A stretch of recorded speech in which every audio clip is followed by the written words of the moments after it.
اللہ سبحانہ و تعالیٰ کے نام پاک سے آغاز جو بڑا مہربان نہایت رحم فرمانے والا ہے، اور کروڑوں درود و سلام ہمارے اور آپ کے آقا حضرت احمد مجتبیٰ محمد مصطفیٰ صلی اللہ علیہ وآلہ وسلم پر کہ آپ کی خدمت میں، آپ کی بارگاہ میں ہدایہ درود پیش کرنا اہل ایمان کے لیے دنیا اور آخرت میں کامیابی، بھلائی، فلاح، نجات اور بلندی درجات کا ذریعہ ہے۔ اللہم صلی علی سیدنا و مولانا محمد وعلی آل سیدنا و مولانا محمد وبارک وسلم علیہ۔ ناظرین محترم السلام علیکم، میں ہوں آپ کا میزبان محمد رئیس احمد۔ پیش کیا جا رہا ہے پروگرام روشنی سب کے لیے۔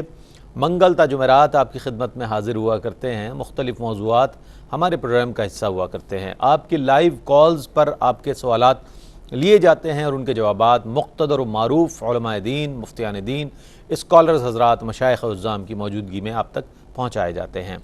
آج ناظرین موضوع ہے اسلام میں آزادی کا تصور۔ ایک تو وہ آزادی ہے کہ جو ہم غلامی سے آزادی، کسی قوم کی غلامی سے اس کی آزادی کی حد تک کا تصور رکھتے ہیں۔ ایک آزادی وہ ہے کہ جو فکر و خیال کی آزادی ہے، اور ایک محکومی وہ ہے کہ جو ہم اپنے نفس کے ہاتھوں محکوم ہوئے ہیں، اور وہ نفس جو ہے ہمارا ہم پر حاکمیت ظاہر کر رہا ہے ہمارے قول و فعل سے۔ بعض لوگوں کا کہنا یہ ہے کہ اسلام میں بعض تعلیمات ایسی ہیں کہ جو ہمیں آزادانہ زندگی گزارنے سے روکتی ہے، جبکہ یہ میں سمجھتا ہوں کہ نظریہ بالکل باطل ہے۔ اسلام میں بڑی فلیکسیبلٹی ہے، اگر ہم دیکھیں بڑی لچک ہے تعلیمات میں، اگر ہم صحیح معنوں میں صحیح طور پر اس کی روح کو سمجھ سکیں۔ تو آج ہم یہ جاننے کی کوشش کریں گے کہ آزادی کا بنیادی تصور کیا ہے، اور اس کے ساتھ ساتھ یہ کہ یہ خیال کس حد تک باطل ہے اور کیوں سوچا جاتا ہے اس طرح کہ اسلام میں پابندیاں ہیں زندگی گزارنے کے حوالے سے، اور بہت سی پابندیاں حلال و حرام کے حوالے سے جو ہیں وہ ہیں، تو جس کی وجہ سے ہماری زندگی بہت زیادہ جو ہے وہ ہو جاتی ہے، تنگ ہو جاتی ہے، اس کو لیے گزارنا ہمارے لیے دشوار ہو جاتا ہے۔ آج آزادی کے بنیادی تصور پر بات کریں گے کہ اسلام میں آزادی کا بنیادی تصور کیا ہے۔ مفتی محمد عامر صاحب ممتاز و معروف عالم دین، آپ جانتے ہیں کہ مختلف پروگرامز کا حصہ ہوا کرتے ہیں روشنی کے، ابتدا سے لے کر اب تک پینلسٹ ہیں ماشاءاللہ، بہت عمدہ گفتگو فرماتے ہیں۔ مفتی صاحب تشریف فرمائیں۔ مفتی صاحب السلام علیکم۔ وعلیکم السلام۔ آپ کے ساتھ تشریف فرمائے ہیں پروفیسر انوار احمد زئی صاحب، کئی اداروں کی سربراہی فرما رہے ہیں شعبہ تعلیم میں۔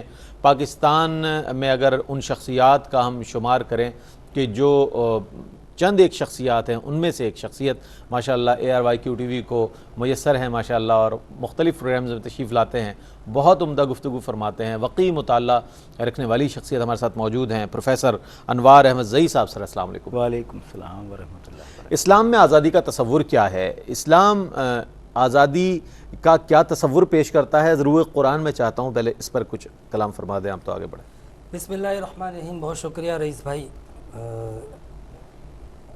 موقع کے حساب سے جو آپ نے گفتگو فرمایا آزادی کے حوالے سے، اور ظاہر سی بات ہے کہ آزادی کا ایک عمومی تصور، اور جب ہم اس کو مذہب کے پیراڈائم میں لاتے ہیں تو وہ تصور مذہب کس انداز سے پیش کرتا ہے، خاص طور پہ اسلام۔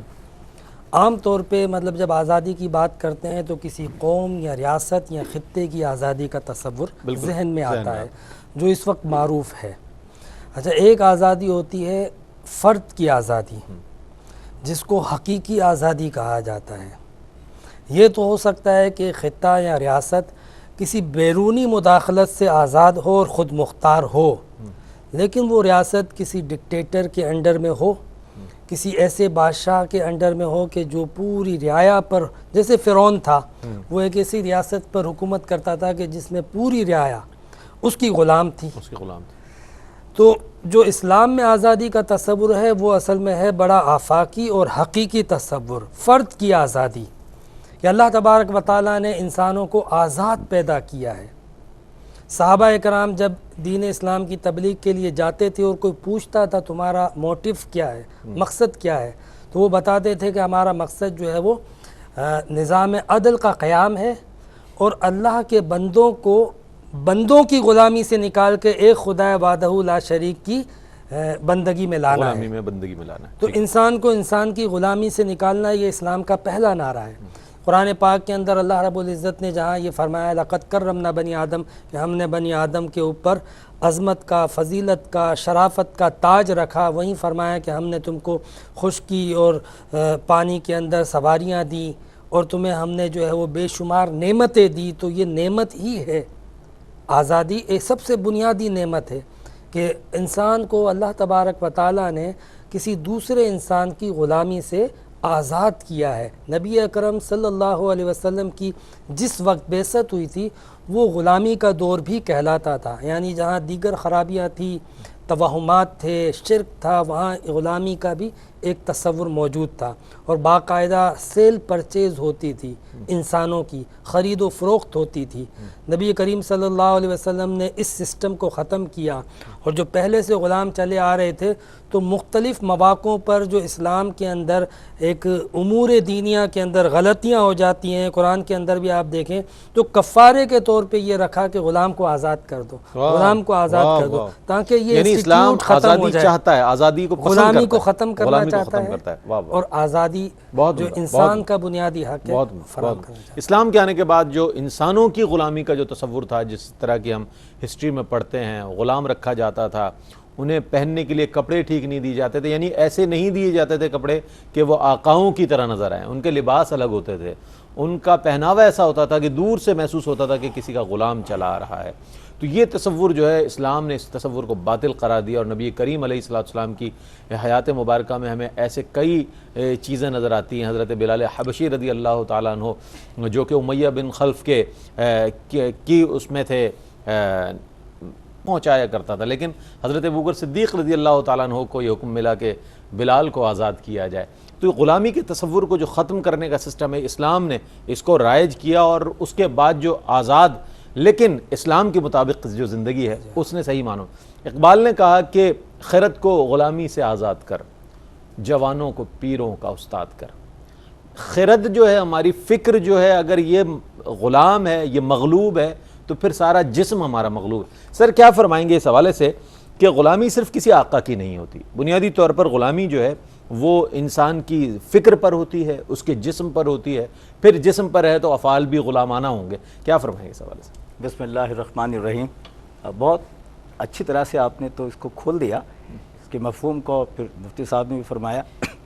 دیکھیے، ایک تصور کو پیش نظر رکھنا چاہیے، وہ یہ کہ غلامی جب تک آزادی آپ کو حاصل نہ ہو، آزادی جب تک حاصل نہ ہو وہ آپ کا حق ہے، اور جب حاصل ہو جائے تو وہ آپ کی ذمہ داری ہے. واہ واہ واہ واہ واہ واہ واہ، کیسی عجیب بات. کیا اچھی بات کہی سر نے، اور کتنے آسان الفاظ میں. دیکھیں نا، یہ جب ہے آزادی حاصل ہو جائے تو پھر ذمہ داری ہے. جی، جب تک حاصل نہ ہو وہ اب آپ ہم کا حق ہے. رسپانسبل ہیں اس کے. یہ واہ واہ. اور حضور انور صلی اللہ تعالیٰ علیہ وآلہ وسلم نے اسی بات کا احساس دلایا.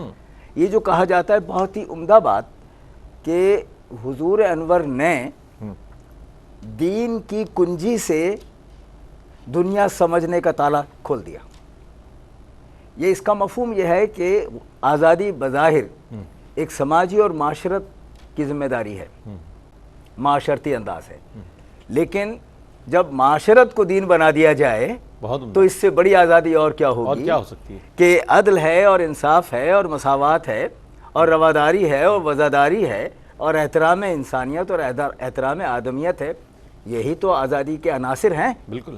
یہ اگر سماجی اور معاشرتی اعتبار سے کوئی ادا کر رہا ہے تو پھر تو وہ آزادی کے اس مفہوم میں ہے، لیکن دین کے اعتبار سے کر رہا ہے تو وہ پھر رضا الہی بھی حاصل کرنے کی کاوش کر رہا ہے اور دین پر چل بھی رہا ہے. یہی وجہ ہے جناب والا کہ حضور سے پہلے یہ پوری دنیا جو ہے وہ دو حصوں میں منقسم تھی، حاکم و محکوم، جابر و مجبور، ظالم و مظلوم. ظالم و مظلوم. ٹھیک ہے.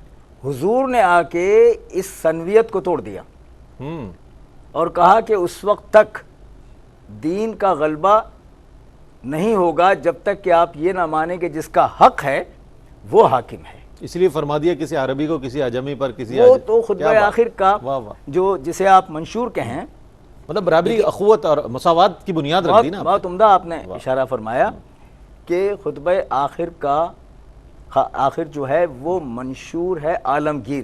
عالمگیر مشہور ہے. واہ واہ. پورا. اس لیے کہ اس میں واضح ہو گیا کہ انسان انسان کو غلام نہیں بنا سکتا. نہیں بنا سکتا. جس طرح حضرت نے فرمایا انسان اصل میں غلام بننے کے لیے نہیں پیدا ہوا. حضرت عمر فاروق کا کیا بات، کیا عمدہ قول ہے کیا بات. کہ تم انہیں غلام کیسے بنا رہے ہو جنہیں ان کی ماں نے آزاد جنم دیا. واہ واہ. تو یہ جو آزادی کا تصور ہے یہ بنیادی طور پر اسلام نے دیا ہے. اسلام نے. اور کیوں دیا ہے؟ اس لیے دیا ہے کہ یہیں سے پیغام احدیت اور بزبان ختمی مرتبت صلی اللہ سامنے علیہ وسلم. واہ واہ. آپ ختمی مرتبت اس سے پہلے جتنے بھی لوگ تھے وہ غلامی کو ایک مختلف انداز میں دیکھتے تھے. آپ نے جیسے ابھی فرمایا کہ غلامی جو ہے وہ جبر کے ایک کیفیت کا نام تو ہے اور آزادی ایک رویے کا نام ہے. واہ. جب تک آزادی کو رویہ نہ بنایا جائے آزادی آزادی نہیں ہوتی. جو کہا گیا ہے نا کہ میری آزادی وہاں تک ہے جہاں سے میرے مقابل کی ناک شروع ہوتی ہے. اس کا مطلب تحدیدات ہے. تحدیدات. اور کتنی اچھی بات کہی ہے کہ آزادی بغیر پابندی کے ہو ہی نہیں سکتی. واہ واہ واہ واہ. اور ہمارا پابندی اگر شریعت کی پابندی ہو تو شریعت کیا کی بات، پابندی. کیا بات. اور ہمارا دین انہی چیزوں کو کہ کیا کرنا ہے اور کیا نہیں کرنا اس کے لیے آزادی ہے. کیا کرنا ہے میں آپ چلے جائیں, کیا نہیں کرنا ہے وہاں رک جائیں. اگر وہاں سے آگے بڑھے اور سمجھا کہ یہ آزادی ہے تو یہ آزادی نہیں. تو پھر ان شرائط اور محدودات کے ساتھ استعمال کی جانے والی کیفیت کا نام آزادی ہے. اور جس طرح آپ نے فرمایا, آخری جملہ عرض کروں ضرور, کہ یہ جو فرد کی آزادی ہے, یہ جو سوچ کی آزادی ہے, یہ جو فہم کی آزادی ہے, یہی سب سے بڑی آزادی ہے. یہ اگر غلامی میں آ جائے تو آپ چاہے کتنے اپنے آپ کو سمجھیں کہ جو چاہیں ہم کر سکتے ہیں, لیکن سوچ اگر آپ کی محکوم ہو گئی اور مغلوب ہو گئی تو پھر آپ آزاد نہیں رہے. اور اسلام نے سوچ کی وہ آزادی دی ہے کہ جو شریعت آپ کو بتا رہی ہے وہ راستہ ہے. شریعت ہے ہی راستہ نا, اس پر دوڑ جائیں آپ کو جتنا دوڑنا ہے. راستے سے نکلے اور گئے. یہ بات جلدی سے عرض کروں کہ آپ جا رہے ہیں, روڈ پر جا رہے ہیں, تو آپ کو یہ خیال کرنا ہے کہ آپ کی سمت کون سی ہے. یہ شریعت ہے. واہ واہ. کہاں سگنل ہے رک جائیں. جو پیدل چل رہے ہیں نہ کچلیں, انہیں نہ کچلیں. زندگی میں نظم آ جائے, یہ سارا بالکل تنظیم آ جائے, ترتیب آ جائے اور توسیع آ جائے. اسی کو کہتے ہیں آزادی. بہت عمدہ. ناظرین, ایک مختصر سا وقفہ ہے لیکن بات درمیان میں سر نے بہت عمدہ ارشاد فرمائی حضرت عمر فاروق رضی اللہ تعالیٰ عنہ کے حوالے سے. ہم جاننا چاہیں گے کہ فکر کی آزادی, خیال کی آزادی جو ہے, کیا اس کے اظہار کا بھی اسلام جو ہے وہ مسلمان کو حق دیتا ہے؟ چونکہ یہ اگر دیکھیں تو یہ بھی معاملہ آتا ہے کہ جب ایک صحابی کھڑے ہو کر سوال کر دیتے ہیں کہ یہ کرتا آپ کا کیسے بن گیا, جبکہ آپ تو قد و قامت کے لحاظ سے ایسے ہیں کہ اس میں کرتا بن نہیں سکتا تھا آپ کا. اور اسی طرح وہ مہر کے لیے کھڑی ہونے والی عورت کہ جو حضرت عمر فاروق رضی اللہ تعالیٰ عنہ خطبہ ارشاد فرما رہے ہیں, اور وہ عورت کہتی ہے کہ آپ ہمیں اس حق سے روکتے ہیں کہ جو اللہ نے ہمیں عطا فرمایا. یہاں فکر کی آزادی بھی نظر آ رہی ہے اور اس کے اظہار کی آزادی بھی نظر آ رہی ہے. ایک مختصر سا وقفہ ہے, وقفے کے بعد لوٹتے ہیں, ہمارے ساتھ رہیے گا. ناظرین, آپ کا خیر مقدم ہے اور آپ لوگوں کے لیے جو ہے اس پروگرام کے دروازے کھلے ہیں. اسکرین پر دیے گئے نمبرز پر آپ کال کر سکتے ہیں, ہم سے بات کر سکتے ہیں, اپنے سوالات کو شامل کر سکتے ہیں. آج موضوع ہے اسلام میں آزادی کا تصور. اس حوالے سے پہلے سیگمنٹ میں بہت عمدہ انداز میں ہمارے دونوں مہمانان گرامی نے بات کی. آزادی کا کیا یہ بھی مفہوم لے سکتے ہیں ہم کہ کوئی شخص یہ کہے کہ جناب میں اپنی زندگی گزارنے میں آزاد ہوں, اپنے فکر و خیال میں آزاد ہوں, دوسروں کے حقوق اگر پامال ہو رہے ہوں تو میری بلا سے ہوتے ہوں, میں اپنی زندگی گزارنے میں آزاد ہوں, یہ طرز فکر رکھنا اور اس طریقے سے زندگی گزارنا, کیا فرمائیں گے؟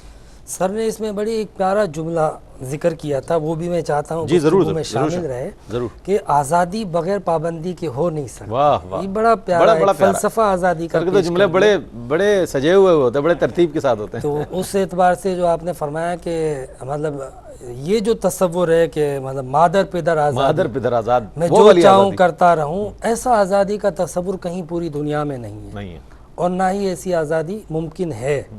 یہ ممکن نہیں ہو سکتی ہے. ویسے دیکھا جائے تو نظریاتی طور پہ یہ دو گروہ ہمیں تاریخ میں ملتے ہیں, ایک جبریہ کا, ایک قدریہ کا. جبریہ کا تو تصور یہ تھا کہ انسان مجبور محض ہے, اس کے اختیار میں کچھ بھی نہیں ہے, ایک پتا بھی اس کی مرضی سے نہیں ہل سکتا, کچھ نہیں کر سکتا. اور وہ نظریہ ایسا تھا کہ جس کے قائل یہ سمجھتے ہیں کہ اسی بنیاد پہ قیامت میں آخرت میں ہم سے کسی بات کا سوال بھی نہیں ہوگا کیونکہ سب کچھ اللہ کی مرضی سے ہوتا ہے. یہ گمراہ کن نظریہ تھا. اس کے مقابل ایک نظریہ اسی طرح شدت پسندانہ قائم ہوا تھا جس کو قدریہ کہتے ہیں. وہ کہتے ہیں کہ انسان قادر مطلق ہے, مادر پدر آزاد ہے, کوئی طاقت, کوئی پابندی, کوئی قانون, کوئی سسٹم اس کے اوپر نہیں ہے. تو یہ قدریہ کا تھا, وہ قادر مطلق, حالانکہ قادر مطلق صرف اللہ تعالیٰ کی ذات ہے. بے شک بے شک. یہ جو مکمل آزادی ہے نا, یہ تو شان الوہیت میں آتی ہے, ابدیت کا تو اس سے تعلق ہی نہیں ہے. مکمل آزادی, مکمل اختیارات. یہی وجہ ہے کہ نبی اکرم صلی اللہ علیہ وسلم سے پوچھا گیا آزادی کا تصور کہ ایک مومن کی آزادی کیا ہے, تو فرمایا کہ کھوٹے سے بندھے ہوئے ایک جانور کی مانند, کہ جتنی اس کی رسی کی لمبائی ہے یہ اس کی آزادی ہے, اور جہاں لمبائی ختم ہوتی ہے اس کی پابندی ہے, یہ اس کی حد ہے. قرآن پاک آپ اٹھا کے دیکھو, قرآن پاک میں اللہ تعالیٰ ہمیں فرماتا ہے کلو وشربو ولا تعثوا فی الارض, کھاؤ پیو مگر فساد نہ کرو. تو یہ وہی بات آ گئی نا کہ آپ آزاد ہیں اپنے معاملے میں, لیکن اپنی آزادی سے دوسروں کے مفادات پر, دوسروں کے مقاصد پر, معاملات پہ ضرب نہیں لگا سکتے. یہ آزادی کا ایک ایسا تصور ہو جائے گا کہ آپ کی آزادی دوسرے کے لیے پابندی کا باعث بن رہی ہے. تو آزادی کا یہ تصور غلط ہے. آزادی کے اندر بھی کچھ حدود, کچھ قیود, کچھ پابندیاں ہوتی ہیں, اور بینگ اے مسلم ایک مسلمان کے لیے ساری پابندیاں شریعت کی طرف سے ہوتی ہیں. کیا کہنے سر, فکر و خیال کی آزادی اور اس آزادی کا اظہار. اب ہم صلح حدیبیہ کے موقع پر بھی اس کا دیکھ سکتے ہیں, اور حضرت ابوبکر صدیق رضی اللہ تعالیٰ عنہ کے اس عمل کو بھی دیکھ سکتے ہیں. پھر غزوہ خندق کا اگر حوالہ آ جائے تو بہت سے صحابہ کے ذہن میں یہ بات ہوگی کہ سرکار ہم سے کوئی مشورہ طلب کر لیں, حکم فرما دیں, ہم بھی اپنی رائے شامل کر دیں.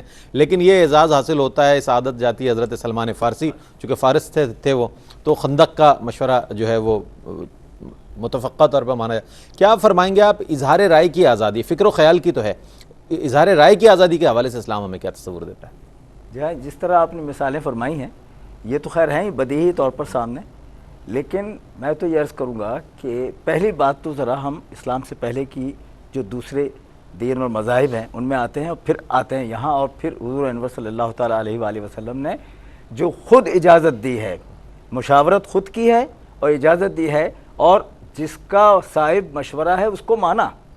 تو حالانکہ حضور انور صلی اللہ تعالیٰ علیہ وآلہ وسلم جو بھی کرتے تھے وہ اللہ کی رضا سے کرتے تھے, لیکن اس میں ان چیزوں کا شامل ہو جانے کا مفہوم کیا ہے, آنے والے زمانے میں مسلمانوں کو اور انسانوں کو یہ احساس دلانا کہ تم جو سوچتے ہو اس کے برملا اظہار میں اگر وہ اظہار کے قابل ہے تو قدغن نہیں ہونی چاہیے. یہ احساس. اور یہاں میں جلدی سے یہ بھی عرض کروں اپنے اس موضوع پر آنے سے قبل کہ حضور کا خطبہ آخر جو ہے اس کے مخاطبین نہ تو مسلمان ہیں نہ مومن ہیں بلکہ انسان ہیں. ذرا اس نقطے پر غور فرمائیے کہ آپ نے مخاطب کیا ہے تو مخاطبین جو ہیں وہ انسان ہیں, اور ابھی دائرے والی بات انہوں نے نہیں کی ہے. دائرے والی بات تو مکمل ہو گئی کہ تمہارے لیے یہ ہے اور تقویٰ کیا ہے اور کیا چیز ہوگی اجمی اور عربی, لیکن سارے انسانوں کو یہ پیغام دینے کا مقصد کیا ہے, یہ آزادی کا اظہار ہے کہ تم جو سوچ رہے ہو فکر کی آزادی وہ تمہارا حق ہے, لیکن اسے استعمال کرنے کے لیے ذمہ داری شرط اول ہے. اب میں یہ آنا چاہ رہا ہوں اس بات پر کہ دیکھیے جتنے ادیان آئے ہیں وہ آئے کیوں ہیں, ایک لمحے کے لیے سوچیں, وہ انسان کو منظم کرنے کے لیے آئے. اس پر نہیں چل کے انہوں نے اپنے آپ کو ظلم کی طرف وہ لے آئے, اس لیے پھر آئے اور پھر آئے اور پھر آئے. رہنما جو آئے, ہادیان کرام جو آئے, کیوں اللہ رب العزت نے بار بار بھیجے؟ صرف اس فکر کی آزادی کو اور پورے معاشرے کو منضبط کرنے کے لیے, یہ بتانے کے لیے کہ کہاں آزادی ختم ہوتی ہے اور کہاں سے آزادی شروع ہوتی ہے. یہ سارے ادیان.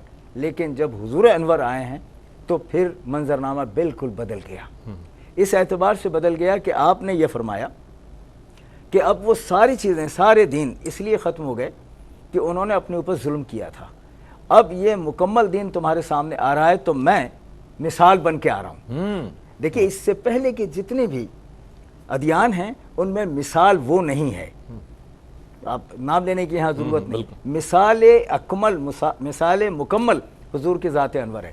آپ آئے ہیں واہ. مکمل اختیار کے ساتھ ہیں, واہ وجہ واہ. وجود کائنات ہے. بے شک بے شک. لیکن جس طرح آپ نے ابھی ارشاد فرمایا مشاورت کر رہے ہیں, ایک ایک جب پوچھ لیا اور پوچھنے کے بعد تمام اختیارات رکھنے کے باوجود مکمل اختیار رکھنے کے باوجود, واہ واہ واہ. اور یہ جو اشارہ فرمایا نا آپ نے بہت نازک سا ہے کہ دیکھیے یہ مشورہ کرنا آنے والے زمانے میں مسلمانوں کو اختیار دینے کے مترادف ہے. کیا بات ہے, کیا بات ہے. ورنہ پہلے سے یہ چیز طے تھی کہ یوں ہوگی. بہت عمدہ, بہت عمدہ. ان کو شامل کرنے کا مطلب یہ کہ اب جو ایسا کرے گا وہ سنت رسول پر عمل یہ کرے. تعلیم امت کے لیے ہے. تعلیم دیکھو امت کے اختیار اگر ہے تو اس کو یہ نہیں سمجھنا ہے کہ یہاں پر کوئی تم ڈکٹیٹر بن بہت جاؤ. صحیح ہے جی ہاں, یعنی حاکم کے لیے بھی ہے اور جو اس کے ساتھ کام کر رہا ہے اس کے لیے بھی ہے. اور وہ جو کہا گیا ہے نا مشورہ بے طلب بے توقیر, کیا اچھا مشورہ بے طلب بے توقیر.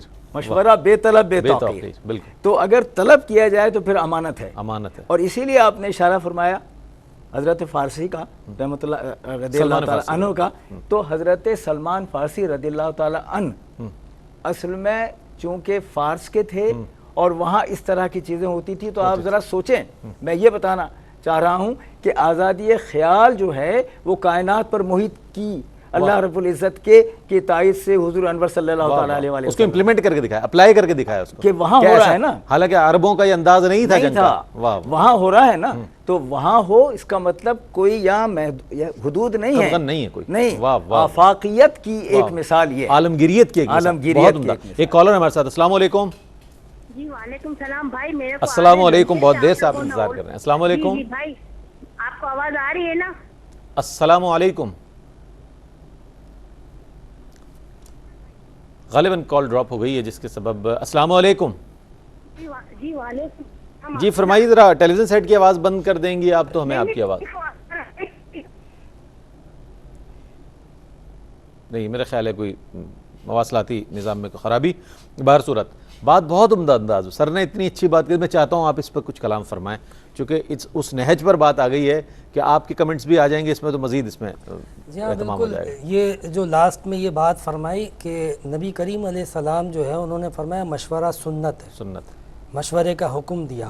قرآن پاک میں آپ دیکھیں وَشَاوِرْهُمْ فِي الْأَمْرِ, واہ واہ واہ واہ واہ واہ. کہ اپنے معاملات میں مشورہ لیں. مشورہ, ایک ڈکٹیٹر ہوتا ہے وہ کیا کرے گا, وہ نہ مسلط کر دے کسی گا, سے مشورہ لے گا فیصلہ, نہ کسی کی بات سنے گا, کسی کی رائے کا دخل ہی نہیں دے گا. بالکل.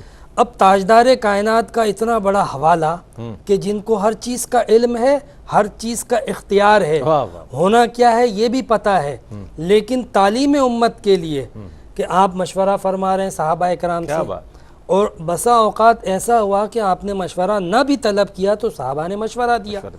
جتنے معاملات آ رہے تھے اذان کے طریقے پہ صحابہ نے مختلف طریقے دیے. سیدنا عمر فاروق رضی اللہ تعالیٰ عنہ کی جانب سے بہت زیادہ چیزیں آتی تھی, حدیبیہ کے موقع پر تو ایک طرح سے سمجھو کہ بظاہر ناراضگی والا معاملہ تھا کہ انہوں نے کہا یا رسول اللہ یہ یک طرفہ فیصلہ ہے, اسیران بدر کے لیے یک طرفہ فیصلہ ہے, وہ جو معاہدہ ہو رہا تھا وہ میثاق مدینہ میں. ٹھیک ہے, جنگ بدر کے بدر, اسیران بدر کے لیے بھی ایسا ہی تھا, مختلف صورتیں تھی, مختلف تجاویز تھی. تاجدار کائنات کا ایک فیصلہ ہے یا ایک مطلب ایک رائے ہے, اس کے سامنے صحابہ اپنی رائے دے رہے ہیں. اس سے زیادہ سوچ اور فکر کی آزادی کی مثال کیا مل سکتی ہے؟ مطلب حضور کی ذات سے بڑا تو اس کائنات میں اب کوئی ہے ہی نہیں. بعد از خدا بزرگ تو ہی. تو جب بارگاہ رسالت میں صحابہ کرام اپنی رائے پیش کر سکتے ہیں اور نبی کریم علیہ السلام ان کی رائے بھی سنتے ہیں, لیکن پھر اس کے بعد وحی الہی کے تحت اور حضور علیہ السلام اس کے نتائج جانتے تھے, اور بعد والوں نے بھی دیکھا. آپ کی ازواج مطہرات کہتی ہیں یہ آپ سے کہہ تو رہے ہیں لیکن آپ جائیں اور آپ اس چیز پہ عمل کریں, بعد میں یہ سب مان جائیں گے, آپ کی بات مان جائیں گے, اور ہوا بھی یہی. تو بہرحال رائے تو سنی حضور نے, اور انہوں نے اپنی جو رائے تھی کانفیڈنس کے ساتھ بارگاہ رسالت نے پیش کی. تو یہ ہے فکر و خیال کی آزادی اور رائے. پھر نبی کریم علیہ السلام نے فکر و خیال اور اظہار رائے کی آزادی کا ایک تصور یہ بھی ہے نا کہ اگر مسلمانوں کی ریاست کے اندر کسی اور فکر کے لوگ, رائے کے لوگ, نظریے کے لوگ, عقیدے کے لوگ رہتے ہیں تو وہ بے شک ایک مسلمانوں سے الگ نظریہ رکھتے ہیں اور اپنی ایک الگ رائے رکھتے ہیں کائنات و تخلیق کائنات اور خالق کائنات اور معبود کے حوالے سے. لیکن یہ ان کی اگرچہ کہ غلط رائے ہے, لیکن ان کو بھی اپنی رائے پہ قائم رہنے اور فساد نہ کرنے کی شرط پر امن کے ساتھ رہنے کی اجازت دی. کیا کہنا ہے؟ ہمارے ساتھ ایک کالر ہیں اور وقفہ بھی ہے آگے، پھر مفتی صاحب سے مزید بات کریں گے۔ السلام علیکم۔ وعلیکم السلام، کیا حال ہے بھائی انیس بھائی؟ الحمدللہ۔ کون صاحب ہیں، کیا سوال ہے؟ اکثر بول رہا ہوں سیال کوٹ سے۔ جناب کیا کہیے گا؟ کل موضوع تھا وہ تصویر کے بارے میں، وہ آپ سے پوچھنا تھا وہ جو یہ بزرگوں کی جو تصویریں ہوتی ہیں یہ بھی لگانا جائز ہے یا نہیں؟ کیا لگانا؟ یہ جو بزرگوں کی تصویریں ہوتے ہیں یا بزرگوں کی تصاویر وغیرہ، ٹھیک ہے، کل ہم نے ایک پروگرام کیا تھا، یقیناً اس کے ذیل میں آپ کے ذہن میں اس سوال آیا ہوگا، میں ضرور شامل کروں گا۔ ایک مختصر سا وقفہ ہے، وقفے کے بعد لوٹتے ہیں اور وہیں سے انشاءاللہ گفتگو جاری رہے گی مفتی صاحب کی جہاں سے منقطع ہوئی۔ حاضر ہوتے ہیں وقفے کے بعد، ہمارے ساتھ رہیے گا۔ ناظرین، آپ کا خیر مقدم ہے۔ آج اسلام میں آزادی کے تصور پر بات ہو رہی ہے، اور آج یقیناً بہت سے سننے والے اور دیکھنے والوں کو معلوم ہو رہا ہوگا کہ اسلام جتنا آزادی کو پسند کرتا ہے، غلامی سے لوگوں کو آزاد کرتا ہے، میرا ذاتی خیال یہ ہے کہ کوئی بھی مذہب اتنی تعلیمات نہیں رکھتا اور اتنی عملی طور پر اس کے مظاہرے کسی اور مذہب میں دکھائی نہیں دیتے۔ مفتی صاحب اس سوال کا جواب دے دیں جو آپ کا سوال تھا، پھر ہم آگے بڑھتے ہیں۔ جی مفتی صاحب، تصویر کے بارے میں جو سوال کیا تھا نا، گھر کے کسی بزرگ کی کوئی تصویر کو دراصل معلق کرنا جو ہے نا، یہ اسلام میں پسندیدہ نہیں ہے، بالکل ممنوع ہے۔ مطلب اس کو معلق کر کے ایک یادگار کو اس طرح رکھنا کہ جس کو باقاعدہ بطور تعظیم کے بھی دیکھا جائے، یہ اصل میں ناپسندیدہ ہے۔ کوئی محبت سے رکھے، بھائی میرے بزرگ ہیں، والد ہیں، دادا ہیں، رکھ لیں اس کو اپنے پاس محفوظ کر کے کہیں کسی شیلف میں رکھ لیا جائے، شیلف میں رکھ لی جائے۔ معلق کرنا پھر نماز میں بھی مسئلہ آتا ہے۔ مشائخ الزام کی رکھی جاتی ہے، پیران طریقت کی، حصول برکت کے لیے بھی سمجھا جاتا ہے اس کو۔ معلق برکت اس میں ہے جس میں شریعت ہے، شریعت نہیں ہے، برکت اس میں نہیں ہے، ٹھیک ہے نا۔ تو اب ٹھیک ہے، اب تصویر کے معاملے میں جو ایک اسلام کا رویہ ہے، بیسیکلی تو بت پرستی سے بچانا تھا۔ اب آج کل جو تصاویر آ رہی ہیں اس میں اب سیلفیاں لی جا رہی ہیں، موبائل میں فوٹوز آ رہے ہیں، اس پہ بت پرستی کا حکم نہیں لگے گا، لیکن یہ جو معلق کرنا ہے نا، یہ مشابہ ہو جاتی ہے۔ اگر تصویر ہے بزرگوں کی ہے، اس کو احترام کے ساتھ رکھیں اپنے پاس، ضائع نہ کریں، پھاڑ مت دیں، رکھیں لیکن معلق مت کریں۔ نماز میں بھی فقہاء نے صاف لکھا ہے اگر سامنے ہوگی مکروہ تحریمی ہو جائے گی، نماز بھی مکروہ تحریمی ہو جائے گی، تو برکت کہاں سے آئے گی؟ برکت کہاں سے؟ صحیح فرمایا آپ نے۔ اچھا، میں بس ایک بات جو چل رہی تھی نا گفتگو کہ اسلام نے جتنی آزادی رائے کا تصور دیا، پھر یہ جتنی مثالیں ذکر کی گئیں، اور بہت سی مثالیں ہیں کہ نبی کریم علیہ السلام کی بارگاہ میں کھل کے حضور علیہ السلام کے صحابہ اپنی رائے پیش کرتے تھے۔ بالکل۔ تو آج جو اسلام کے نام لینے والے ہیں، خاص طور پہ میں مذہبی حلقوں کو کہنا چاہتا ہوں کہ جہاں تاجدار کائنات نے ہر ایک کو رائے کی آزادی دی، اور یہیں پر ہی حضور کے نام پہ ہی آج مذہب اور مسالک کے اندر مطلب کسی کو رائے دینے کا حق ہی نہیں ہے، اپنی رائے کو ٹھونسنا، مسلط کرنا کس طریقے سے ممکن ہو سکتا ہے؟ یہ مطلب ایک لمحہ فکریہ ہے۔ بہت اچھے طرف آپ نے اشارہ فرمایا۔ میں سر کی جانب بڑھوں گا۔ سر، ایک طرف تو یہ کہ ہم عہد صحابہ کی طرف ہی ہیں، ابھی عہد رسالت مآب صلی اللہ علیہ وسلم، چونکہ سب سے روشن دور وہی ہے اور اسی سے ہمیں روشنی حاصل ہو رہی ہے۔ حضور علیہ السلام مشاورت فرما رہے ہیں۔ ایک تو یہ کہ ان کو یہ حق دیا جا رہا ہے کہ آپ اپنی رائے دیں، دوسرے اس میں تعلیم امت کے لیے یہ بھی چیز موجود ہے کہ انہیں جو ہے خود اعتمادی دی جا رہی ہے کہ آپ غلام نہیں ہیں، آپ اللہ کے بندے ہیں اور اپنی فکر کے اظہار میں آزاد ہیں۔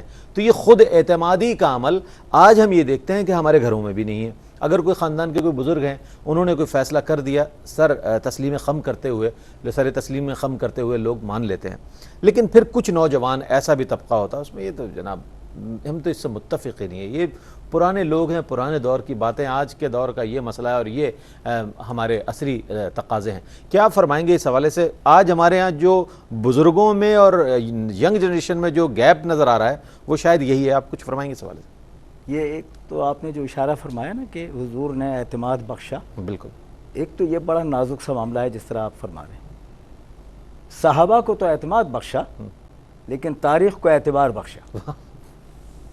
کیا بات، ہر آنے والے مسلمان کے لیے یہ تاریخ ہو گئی، تاریخ کو اعتبار بخش دیا۔ دیکھیے ہاں، پہلی بات تو یہ کہ صحابہ کو اعتماد بخشا اور تاریخ کو اعتبار بخشا، تاکہ آنے والے جتنے بھی مسلمان ہیں ان کی تعلیم اس نوعیت کی ہو جائے تو یہ تعمیل کے مرحلے پر آ جائیں۔ واہ، یہ دیکھیے ایک درجہ بدرجہ میں نے یہ عرض کیا، گریجولی یہ کام ہو رہا ہے، وہاں تاریخ ہے، یہاں تعمیل ہے کہ تعمیل آپ اسے انداز کی کریں۔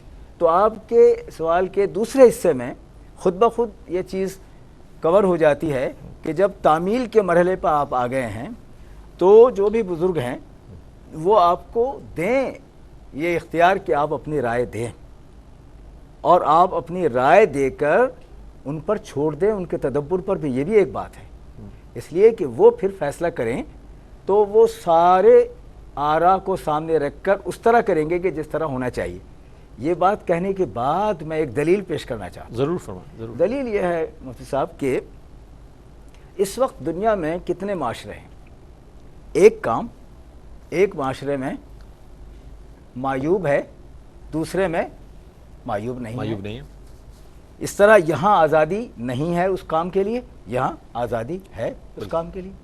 تو یہ معاشروں کی آزادی کی تعریف میں اختلاف اور امتیاز ہو گیا نا، یقیناً الگ الگ الگ، بالکل۔ آج کے دور میں بھی۔ آج کے دور میں تو جب آپ ان کو مثال بنا کے کہیں گے ہمارے یہاں اس کا انطباق نہیں ہوگا، واہ، ٹھیک ہے، واہ واہ، کیا کہنا ہے، اس کیا لیے کہنا ہے۔ نہیں ہوگا کہ ہمارے یہاں ایک منضبط چیز آ چکی ہے ہوں، ہمارے معاشرے میں، اب اس کا کوئی احتمال نہیں ہے کہ آپ یہ کہیں کہ ہم وہ والی چیز لیں یا یہ والی چیز لیں، ہم اپنی چیز لیں گے، لیکن اس اپلائی میں کرنے کی آزادی، ضرورت ہے۔ جی اس میں آزادی دے دی کہ یہاں تک آپ جائیں لیکن یہاں سے آگے آپ نہیں جائیں، یہی شریعت ہے، واہ۔ اور یہی آپ کی تسلیم کا امتحان ہے کہ آپ تسلیم کرتے ہیں نا اس بات کو، اس لیے کرتے اسلام ہیں لے آئے نا آپ، کہ آپ لے آئے تسلیم ہیں، کر لیا آپ نے۔ دیکھیے، اور اسلام کے لانے میں اکراہ نہیں ہے، جبر نہیں جبر ہے، نہیں۔ لیکن جب آپ اسلام کے دائرے میں آ گئے تو پھر یہاں کی جو شرائط ہیں ان کو تسلیم کرنا ہی ایمان ہے، واہ واہ واہ یہ واہ بنیادی بات ہے۔ واہ، ایمان لانے میں جبر نہیں ہے، نہیں۔ ایمان نبھانے میں جبر ہے، اور وہ اس کو جبر نہ کہیں، اس کو تسلیم کہیں، تسلیم اس کو کہیں، رضا کہیں، رضا۔ سبمیشن کہیں۔ سبمیشن، مسلمان ہونا ہی اسلام کے دلیل، اسلام سبمیشن کا دوسرا نام ہے۔ آج میں جلدی سے یہ عرض کروں کہ یہ جو مغرب کی ساری چیزیں ہیں، ذرا ایک لمحے کے لیے سوچیں کہ افریقہ اور ایشیا کے سارے معمورے میں ان لوگوں نے کتنا جبر کیا اور کتنی صدیوں جبر کیا، تاریخ گواہ ہے سر، تاریخ کتنا جبر کیا، قتل و غارت گری بہت کی، بہت بڑے پیمانے، غلامی کو رکھا، جبر کو اور آمریت کو ایک ساتھ چلاتے رہے۔ یہ آج یہ چیمپئن بنے ہوئے ہیں، آزادی، اخلاقیات، ضابطہ، یہ کل کیا تھے؟ اور آج بھی ان کے یہاں دیکھیے، میں بہت نازک سی بات عرض کرنے کی جسارت کر رہا ہوں، آج جتنی آزادی آپ محسوس کر رہے ہیں فکری، وہاں فکری، وہ فکری آزادی نہیں، مصلحت کی ہے۔ مصلحت کی آزادی، جی، وہ وہاں تک آپ کو آزادی دے رہے ہیں یا آپ کو تسلیم کر رہے ہیں جہاں ان کے مفادات ٹکرا نہیں رہے، جہاں ٹکرا رہے ہیں وہاں آپ سے کہتے ہیں کہ ایسا نہ کرو اور ایسا کرو۔ اب یہ ایسا نہ کرو ایسا کرو اگر ہم کر رہے ہیں تو یہ ہماری آزادی نہیں ہے ذہنی۔ اس وقت ہمیں یہ سوچنا چاہیے کہ ہمارا اسلام، ہمارا دین، ہماری شریعت، ہمارا سماج، ہماری معاشرت کیا کہہ رہی ہے، واہ۔ وہ فیصلہ کریں۔ پھر میں اقبال کا وہ شعر پڑھوں کہ دل کی آزادی شہنشاہی، شکم سامان موت، ہے فیصلہ تیرا تیرے ہاتھوں میں ہے، دل یا شکم۔ ہے، کیا بات، بہت کیا زبردست۔ کہنے، کیا کہنے۔ اب سر نے علامہ اقبال رحمۃ اللہ علیہ کا یہ اصل شعر پڑھ میں کر ایک نا چیز میں جو ہے سمجھتا ہوں تتمہ کلام فرما دیا ہاں، کہ اصل میں بنیاد- ایک چیز جی، جو عام طور پہ لوگوں سے ہم سنتے ہیں اسلام میں بڑی سختی، بڑی سختی، اس پہلو کو بڑی خوبصورتی بڑے سے انہوں اچھے نے انداز، ظاہر کیا بہت اچھے انداز، کہ آپ نے جب اسلام قبول کیا تو اس کا مطلب یہ ہے کہ وہ ساری تعلیمات اور احکامات آپ نے خود تسلیم کیے، کسی نے جبراً اسلام قبول نہیں کروایا اور نہ ہی اس کا حکم ہے نہ اجازت ہے۔ انسان اسلام کو اپنی مرضی سے قبول کرتا ہے، جب مسلمان ہوتا ہے تو اس کا مطلب ہی تسلیم ہوتا ہے۔ جب تسلیم کر لیا تو یہ تو تصور ہی نہ رہا کہ اب پابندیاں کیوں ہیں، آپ نے تو تسلیم کیا تھا۔ دوسری بات ایک جو بڑی اہم ہے آزادی کے حوالے سے اسی کانٹیکس میں کہ دیکھیں اللہ تبارک و تعالیٰ قیامت کے دن ہم سے پوچھے گا، کیوں پوچھے گا، سوال کیوں ہوں گے، ہر نعمت کے بارے میں پوچھا جائے گا، ہر عمل کے بارے میں پوچھا جائے گا۔ یہ سوال اس لیے ہوگا کہ دنیا میں اللہ تعالیٰ نے آپ کو آزادی دی ہے، اختیار دیا تھا، اختیار دیا ہے، اگر اختیار نہ دیتا تو وہ پوچھتا بھی نہیں۔ پوچھتا بھی نہیں۔ ثم لتسألن یومئذ عن النعیم، واہ واہ، ہر چیز کے بارے میں اس لیے وہ پوچھے گا کہ دنیا میں تمہیں خود مختار کر کے بھیجا ہے، تو یہ اسلام ہے جس نے تمہیں پورا اختیارات دے دیے ہیں، خود مختار بنا کر بھیج دیا ہے۔ واہ، اور اس میں آپ کو بتایا ہے کہ آپ کو یہ پابندی ہے کہ اپنی آزادی سے کسی کے مفادات کو نقصان نہ پہنچاؤ، اخلاقی پابندیاں ہیں، انسانی سطح پر جتنے بھی غلط چیزیں ہیں ان تمام کو ختم کرنے کے لیے پابندیاں ہیں، لیکن جس چیز کا فطرت تقاضا کرتا ہے اسلام اس پر کوئی قدغن نہیں لگاتا، واہ، کوئی اس کے اوپر پابندی نہیں لگاتا، جس فطرت پر انسان کو پیدا کیا۔ تو جب انسان کو انسان کی فطرت پہ رکھا، اس کا نتیجہ یہ نکلا کہ انسان مکمل آزاد ہے۔ مکمل آزاد ہے۔ واہ واہ واہ، بہت سر آپ کچھ اس پر اگر کچھ کلام فرمانا چاہیں کہ آج اسلام میں جو آزادی کا تصور ہے اس کے برخلاف جو یہ کہا جاتا ہے کہ اسلام میں پابندیاں بہت ہیں، عام زندگی گزارنے کے لیے بڑے مسائل ہیں جناب، دنیا کہاں جا رہی ہے اور دنیا کس طرح زندگی گزار رہی ہے، پرتعیش زندگی کی طرف اشارہ ہے، لیکن اسلام نے ہر جگہ ایک دائرہ بنا دیا کہ یہاں تک آپ کو جانا ہے، اس کے بعد اس کو ہم کیا کہیں گے کہ آزادی کہیں گے یا اسے قید کہیں گے، کیا نام دیں گے، اور اس باطل تصور کے حوالے سے کیا فرمائیں گے آپ؟ اسے تہذیب کہیں گے، تہذیب کہیں گے۔ واہ واہ واہ، یہ مہذب معاشرے کی دلیل ہے، بہت عمدہ، بہت تہذیب ہے یہ چیز۔ دیکھیے تہذیب کا مفہوم کیا ہے، تھوڑی سی بات میں ایک ضرور جملے میں فرمائیں، عرض ضرور۔ کر دوں۔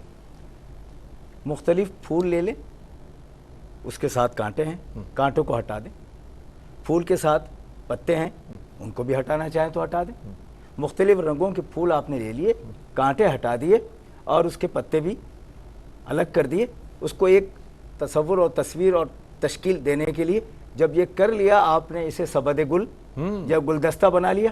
یہ گلدستہ جب بنایا ہے تو کاٹ کے چھانٹ کے بنایا ہے نا، اسے تہذیب کہتے ہیں۔ اسے تہذیب کہتے ہیں۔ اسلام نے ان سارے کانٹوں کو جو انسانیت کو مجروح کر رہے تھے بہت عمدہ، وہ کاٹا، وہ کاٹ جو جابر جسے آزادی سمجھا جاتا ہے، اسے آزاد، وہ آزادی نہیں، آزادی نہیں۔ میں یہی عرض کرنا چاہ رہا ہوں وہ کہ بہراروی والی آزادی ہے، ہاں تو وہ نہیں، بالکل وہ کانٹے جو ہیں دیکھ- وہ بہراروی والی آزادی بے راہ روی والی ہے۔ دوسری بات یہ کہ جو خود سمجھیں کہ میں تو ایک مثال دے رہا ہوں کہ ابھی یہاں سے آپ جا رہے ہیں حیدرآباد تو وہ نئی سڑک بن رہی ہے، اس کا ڈائیورژن ہے، تو ڈائیورژن صرف اس لیے ہے کہ سڑک پر آیا جائے، اگر وہاں تک ہو ڈائیورژن تو وہ خراب ہے۔ یہ ڈائیورژن اس لیے رکھا ہے کہ آپ سڑک پر آ جائیں، واہ واہ اور واہ، سڑک پر آ جاتے ہیں تو آپ اسموتھ ڈرائیونگ یہ کرتے ہیں، نشان منزل ہے، نشان منزل ہے، تو وہ کاٹنا پڑتا ہے واہ آپ کو واہ، جب اس کی سڑک بن جائے گی۔ منزل ڈائیورژن مقصود کی نہیں ہے، نشان منزل ہے، ہماری سڑک بن چکی ہے شریعت کی، شریعت کا نامی سڑک ہے نا، بالکل راستہ ہے، راستہ ہے۔ وہ راستہ اتنا ہموار ہو چکا کہ اب کسی ڈائیورژن کی ضرورت نہیں ہے۔ میں بہت شکریہ ادا کروں گا مفتی محمد عامر صاحب، آپ تشریف لائے، سر آپ تشریف لائے، بہت شکریہ آپ دونوں حضرات کا۔ اور یہ کہ آج موضوع یقیناً ناظرین ایسا تھا کہ جو عام طور پر ہمارے ہاں نوجوانوں میں، یونیورسٹیز میں، کالجز میں، طلباء و طالبات میں ڈسکس ہوتا ہے، پھر اس پر کرٹیسائز بھی کیا جاتا ہے۔ میں بالکل برملا یہ بات کہہ سکتا ہوں کہ باقاعدہ کرٹیسائز کیا جاتا ہے کہ اس طرح کا معاملہ ہے اور اس طرح ڈسکشنز ہوتی ہیں، پھر خدا نخواستہ اگر کسی کا کوئی کلپ آ جائے، کوئی فتویٰ آ جائے کسی مفتی صاحب کا، تو پھر اس پر لوگ بڑے وہ ہوتے ہیں کہ جناب دیکھیں ہم تو یہی کہتے تھے، آج فلاں صاحب نے کہہ دیا۔ بہر صورت آزادی بنیادی طور پر جو تصور اسلام پیش کرتا ہے آزادی کا، اس کے حوالے سے بہت سیر حاصل گفتگو ہوئی آج۔ اس کے ساتھ ہی ہم آپ سے اجازت چاہیں گے، شب جمعہ ہے، آقا کریم علیہ السلام کی بارگاہ میں ہدیہ درود پیش کرتے ہوئے آپ سے رخصت ہوں گے۔ اللہم صلی علی سیدنا و مولانا محمد وعلی آل سیدنا و مولانا محمد وبارک وسلم وصلو علیہ۔ اپنے میزبان محمد رئیس احمد کو اجازت دیجیے، اللہ حافظ۔